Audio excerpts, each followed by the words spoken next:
Supreme court को पूरा विषय का जानकारी है, बहुत विस्तार में पक्ष रखा।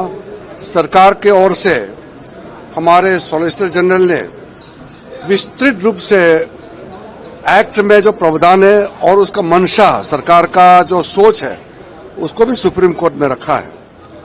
और मैं मानता हूं कि सुप्रीम कोर्ट का जो बेंच ने जो तय किया है, ये हमारा लोकतंत्र के लिए भी बहुत अच्छा शुभ संकेत है, क्योंकि कोई भी कानून जब पार्लियामेंट में बनता है और पार्लियामेंट में विस्तृत रिकॉर्ड चर्चा, आपको मालूम होगा वक्फ अमेंडमेंट बिल में जब चर्चा हुई थी लोकसभा राज्यसभा में, सबसे लंबी चर्चा भारत का संसद का इतिहास में, सबसे longest discussion ever, Lok Sabha Rajya Sabha सुबह तक इतना गहराई से चर्चा करने के बाद उसको खारिज नहीं कर सकता है।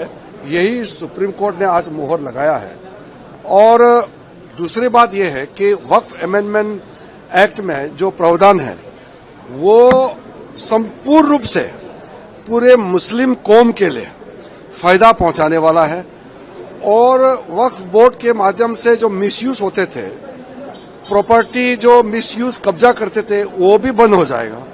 और वक्फ प्रॉपर्टी से जो भी फायदा होगा वो मुस्लिम महिलाओं के लिए, मुस्लिम बच्चों के लिए, यतीम के लिए, जो बेघर है, जो मुसलमानों में भी जो गरीब है, जो पिछड़ा है, उनके लिए काम आने वाला है।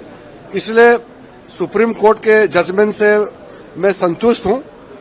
और क्योंकि देश का सर्वोच्च न्यायालय है, सुप्रीम कोर्ट से जब कोई भी निर्णय आता है तो उसका प्रभाव होता है। और एक तरीके से पार्लियामेंट ऑफ इंडिया का जो डिसीजन है उसको कायम रखा। एक जो प्रैक्टिसिंग मुस्लिम का जो मामला है उसको हम लोग देखेंगे, रूल्स में भी क्या उसका रखना है। लेकिन ओवरऑल जो पूरे डिटेल तो मैंने अभी जजमेंट पढ़ा नहीं है, लेकिन जजमेंट का स्पिरिट और जो पूरा संपूर्ण ऑर्डर का भाव को मैं कहना चाहता हूं कि हमारे लिए, देश के लिए बहुत अच्छा जजमेंट आया। और डेमोक्रेटिक इंडिया के लिए, पार्लियामेंट्री डेमोक्रेसी के लिए ये जजमेंट बहुत अच्छा संकेत है। कुछ लोग सुप्रीम कोर्ट में बिना मतलब चैलेंज करता है, पार्लियामेंट का अथॉरिटी को चैलेंज नहीं कर सकता है, कोई प्रावधान को लेकर के जरूर चैलेंज कर सकता है, लेकिन सुप्रीम कोर्ट ने उसका भी अपना मोहर लगाया है।